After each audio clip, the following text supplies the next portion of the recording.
Imagine a country rarely visited due to its short yet difficult history. Having experienced civil war, extreme poverty, ongoing insecurity, and one of the largest UN peacekeeping missions anywhere in the world, it comes with an infamous reputation. Renewed gunfights broke out across South Sudan's capital on Sunday. Over 50,000 people have been killed. More than 2.3 million people have been forced to flee their homes. Home to some 64 tribes, including the tallest in the world, the Dinka, and the famed Mundari, I wanted to get below the surface and see Juba and the surrounds, including hopefully getting to stay with the Mundari tribe and their cattle.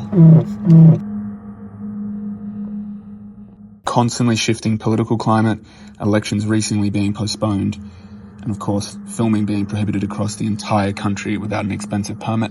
But now you need to go. I decided to leave the camera behind and just take my phone. I had originally planned on entering overland through the previous stronghold of Joseph Kony, but through many conversations and some recent attacks, I decided against it and booked a last-minute flight from Kampala. But as relative stability settles in the country for the first time since independence, I wanted to find out for myself the realities on the ground and understand how it has affected those living there. And who knows, maybe find some positives in a country so regularly in the news for the wrong reasons. Very nice, yeah.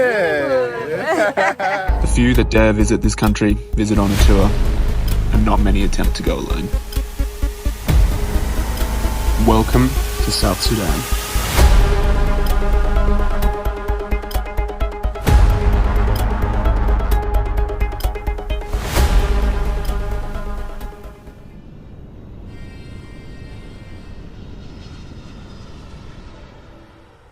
Brilliant start. The ATM has eaten my card and I don't have any money to get there with, or when I'm there they're calling someone to come and open the ATM, which never seems to happen, but we'll see.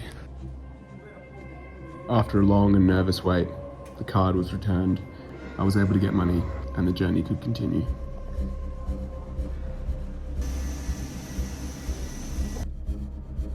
But unfortunately, given the tight turnaround on my flight, it wasn't the only issue I was going to run into. Landed with 8 minutes before my flight goes. They said it wasn't delayed. Of course it was. Running with no shoes on to try and get to the gate. Oh, so I've got off the plane and the ground staff said, plane's gone. And I said, no, I'm getting there. I get to the gate. Everyone's sitting there orderly, saying nothing's happened. After being the only person in history to run towards South Sudan, I boarded my flight to the capital, Juba.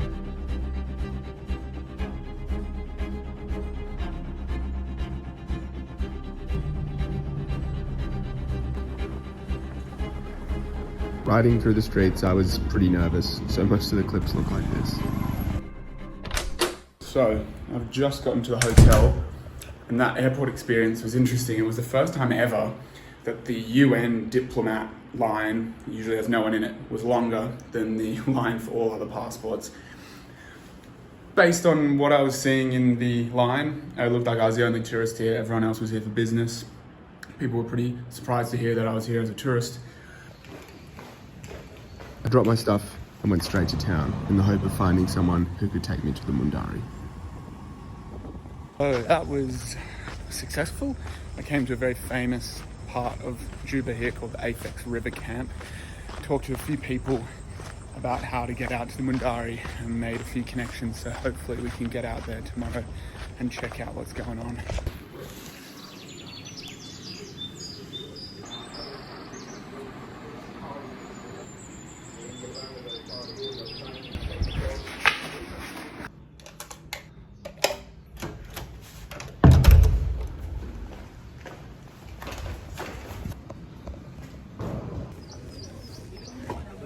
Still a little nervy with the camera, I went to find a coffee, and this initially cautious group of women warmed to me.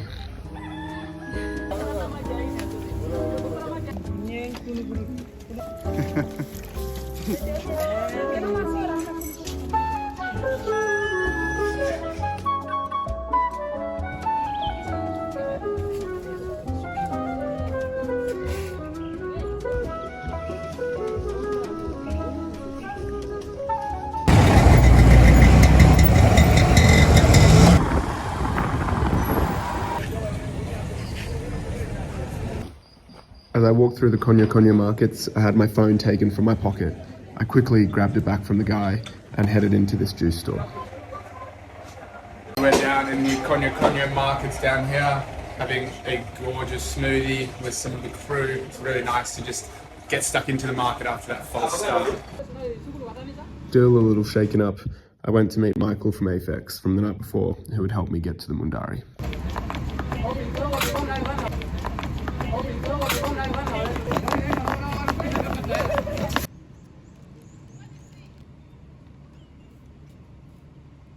They are losing those tradition because those sign of cutting other people, other young youths like who went to school and outside there they don't like it's looking not looking good. So other people they like who are staying within the city they don't like those kind. He made a few calls, we printed some papers and went to see one of the local council members. This guy looked through the papers, told us to sit and wait while he took it to a military commander.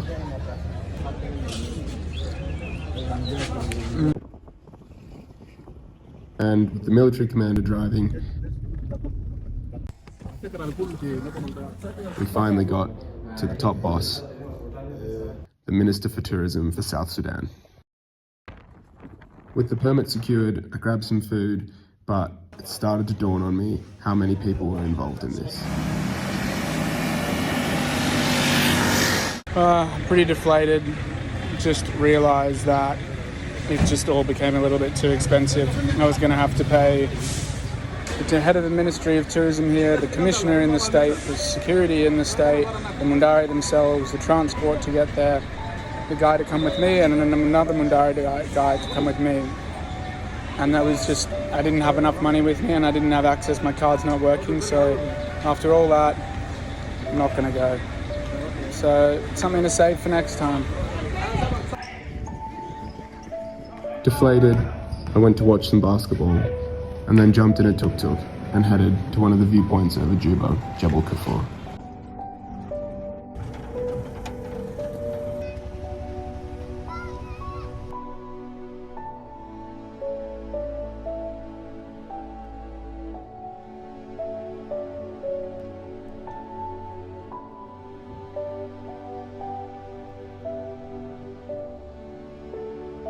Revitalized from the hike, I wandered around Juba until I received a text from a contact.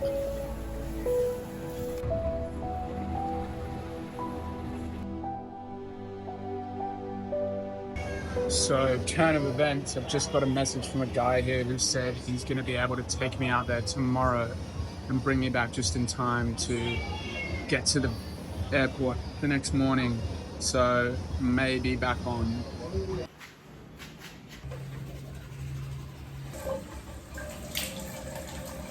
All right, take two.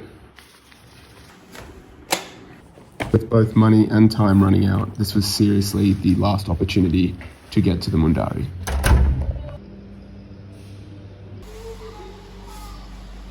And with that, meet Frederick, the legend that was going to make it happen.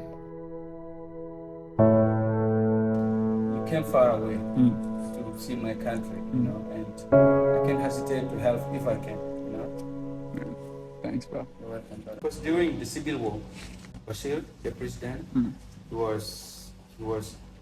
don't like white people. He don't like people giving out information about what's going on in the ground. So photographing is a big trouble. But the people still have that mentality. When they see tourists, when they see white people coming to see the life of the people, they are suspicious. So after handing over every cent I had on me and being invited to lunch by these men in the lobby,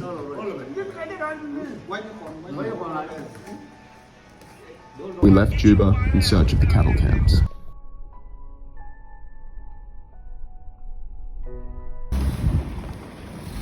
On the way out to the Mundari cattle camps in the Mumobile, and it's killing it on these roads. It's really doing well. Look at that, no problem.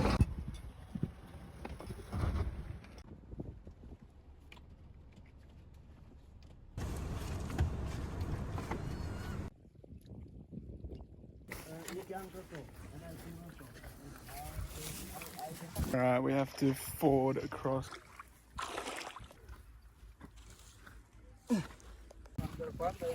As we arrived in the camps, I was first struck by the minimal nature of them. Although what they lacked in shelter, they made up for in welcoming warmth. Okay.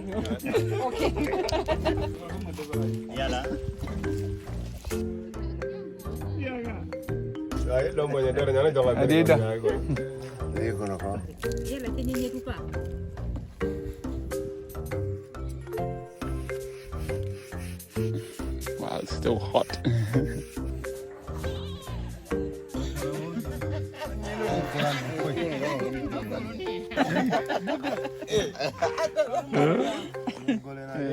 So the ash that I'm now covered in comes from these piles, and that is from burnt cow dung that the kids collect.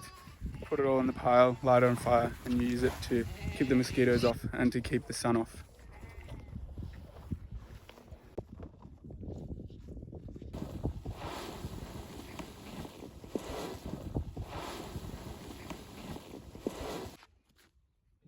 Every time I went to photograph the kids, they would put their hands up in the air in these unique positions. I was later told this was to imitate the shape of the horns of their favourite cow, and I loved this.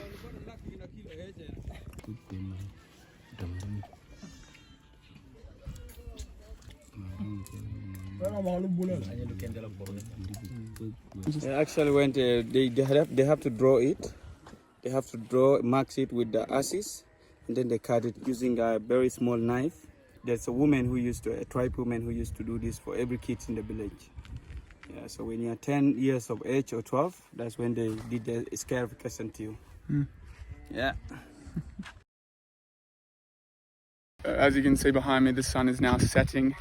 You can hear the music starting over in the camp, and literally it's time for the cows to come home.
As the dust settled and everyone was able to relax, I was reminded of something that Frederick had told me. When I started it was worse, you know. Yeah.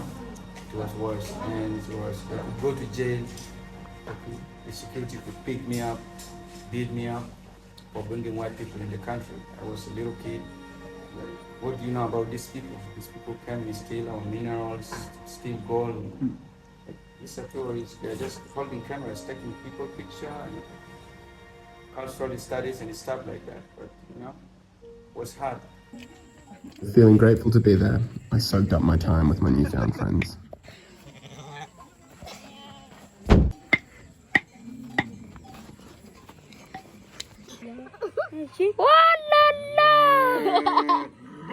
Kids have now covered me in dung so that I'm not going to get any bites during the night. And the last thing left to do is the main reason why they all have orange hair, because of the way they shower. I'll show you. This part of their culture would have to wait till morning, as the sun was setting.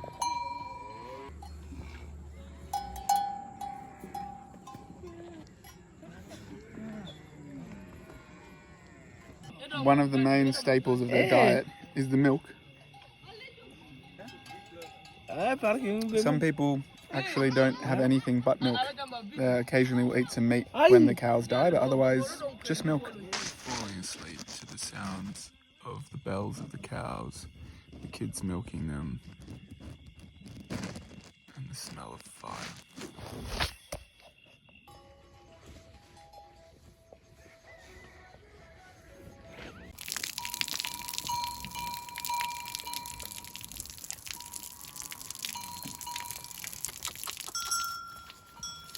Lack of access to water and the dyeing properties of the ammonia in the urine meant that many of the men in the Mundari tribe shower in this way.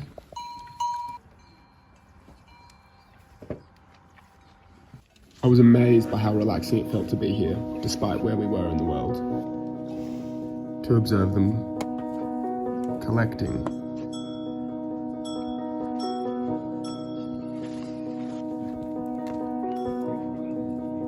milking, cleaning,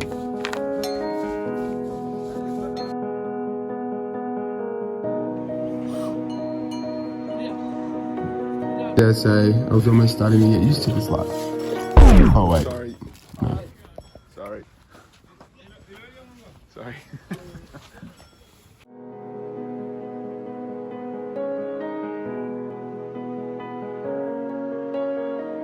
And so, as our time together was coming to a close, the Mundari had one last initiation for me.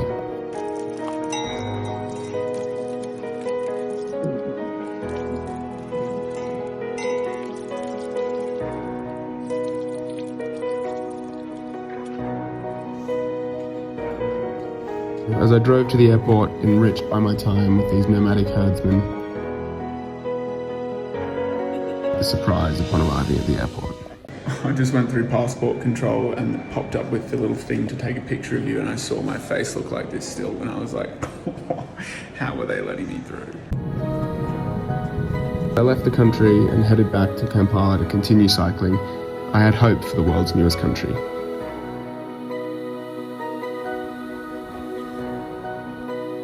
This uncut gem would truly stay with me, and I was sure I would be back, if not only just to see my favourite cow.